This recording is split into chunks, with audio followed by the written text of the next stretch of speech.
Hello and welcome to my new video.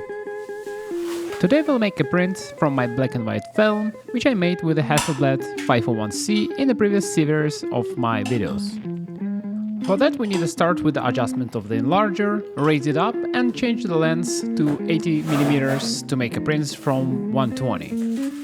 For today I want to print portraiture of my wife because it's quite nice to have a lot of family photos and the photos from your walks. I compared some negatives from before and from this particular film.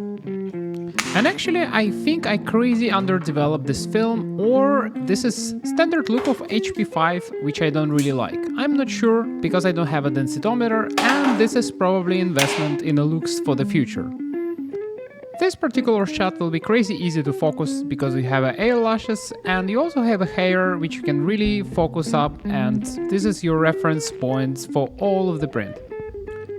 As a first step, I will make a test print. I ordered more Yoba bottles with the 500ml, but so far I'm using these cheapo bottles from the Adox, and I don't really like them because of look and how the lid works, and it's not really beautiful to store them on a shelf. In future I wanna modify my darkroom to store all the chemicals in the proper way, have all the labels and so on. So it will be quite nice to have a collection of the good chemicals which looks good and stored on a shelf. I will start with exactly the same exposure bracket what I made before, but at the moment I will focus only on the face in this portrait.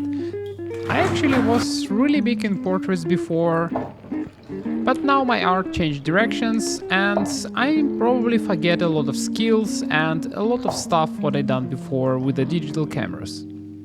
And probably this is a really good trigger to bring it back and start over from the different perspective of the film and the medium format prints. I saw from my print I don't really like the contrast on the paper, so I decided to remake my chemicals and start from the beginning. But now I will make it better for good, so I just calculated ratios, what I need to use. So for example, I know at the moment that the developer is actually just 20% solution, so it means if you want to calculate it for 100ml, it's easy. If you want to calculate it for half a liter, it's even more easy. I still trying to find any reason why you need to put the ratios 1:4, 2:5 and things like this on a bottle, because it doesn't make any sense. Please, please, please, all the people who develop and produce these chemicals, stop doing this and stick with the general chemistry industry. So I get my Sharpie and put all of this percentage on top of the bottles, and now I'm safe to go with the all chemicals with my developer and with my stop and with my fixer. So this problem solved, and in future I will have a less problem to care about when I have no time and I don't want to recalculate and measure and remeasure and make these ratios in my head. So if you think the same, that the percentage it's much easier to calculate than the ratios of the solution, put it in a comment below, and I'm actually trying to hit 1000 subscribers in this year. So if you're still not subscribed and you're watching my channel, please subscribe. Thank you. And I hope in future this channel will be starting of something bigger, of the bigger darkroom or even more interesting project in my life. But now let's go back to printing. At the moment I make the test print and I want to reprint it with a different solution and check what is the difference before and after I change the chemicals. So I just need to redevelop everything once again, but with a new set of chemicals, and see if my contrast changed.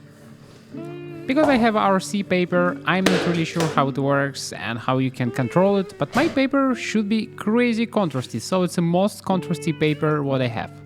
And as you can see here, I have a print which is extremely contrasty and probably it's a bit overexposed. So from there I just make additional print, and with this print I will make a step down and make the exposure with the 2 seconds less, and 2 seconds lower probably will give me a proper result with the exposure, and I will get a small print. And this is what I like about the Hasseblad.